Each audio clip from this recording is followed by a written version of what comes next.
பொள்ளாச்சி அமைதி நகரில் அமைந்துள்ள பழமை வாய்ந்த மதுர வீரன் திருக்கோவில் திருக்குட நன்னீராட்டு விழா பேரூர் ஆதீனம் சாந்தலிங்கம் மருதாச்சல அடிகளார் தலைமையில் நடைபெற்றது.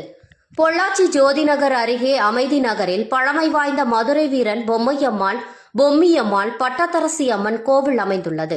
பழமை வாய்ந்த இந்த கோவிலில் கடந்த வருடம் ஒரு நிலை கோபுரம் மற்றும் திருக்கோவில் பராமரிப்பு பணிகள் நடைபெற்றது.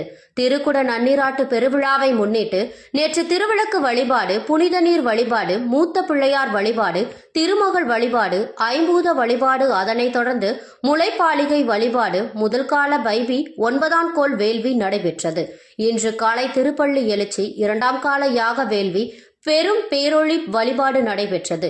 பின்னர் பேரூர் ஆதீனம் சாத்தலிங்கம் மருதாச்சல அடிகளார் கலந்து கொண்டு பூர்ணஹதி பொதுமக்களுக்கு அருளாசி வழங்கி கோபுர கலசங்களுக்கு தீர்த்தம் ஊற்றியும் மூலவர் சுவாமிகளுக்கு நன்னீராட்டு செய்து வைத்தார். இதில் ஆனைமலை ஆஷ வித்யாபீடம் ஸ்ரீ தாத்தோவானந்தா சரஸ்வதி சுவாமிகள் கலந்து கொண்டனர். பின்னர் சுவாமிகளுக்கு சிறப்பு அபிஷேக ஆராதனை நடைபெற்றது. இதில் ஆயிரக்கணக்கான பக்தர்கள் கலந்து கொண்டு சுவாமி தரிசனம் செய்தனர். நல்ல திருக்குட நன்னீராட்டு பெருவிழாவிலே கலந்து கொண்ட அன்பர்கள் அனைவரும் அகிலமதில் நோயின்மை, கல்வி, தனம், தானியம், அழகு, புகழ், பெருமை, அறிவு, வழி, துணிவு, சந்தானம், வாழ்நாள், வெற்றி, ஆகு, நல்லூர், நுகர்ச்சி ஆகிய பேறுகளை பெற்று வாழ்வாங்கு வாழ வாழ்த்தி மகிழ்கின்றோம். போற்றியோரா தினத்தின் சார்பாக தெய்வ வழிபாடு வாரத்திற்கு 3-4 இடங்களிலே தொடர்ந்து நடைபெற்று வருகின்றது. இதை தாராளமாக செய்யலாம்.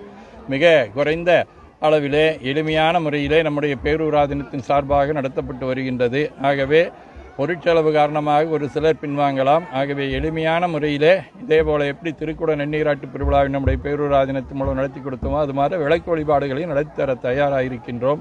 வந்து அணுகினால் எல்லா இல்லங்களிலேயும், கோயில்களிலேயும், பொது இடங்களிலேயும் இந்த விளக்கு வழிபாடு நடத்தலாம்.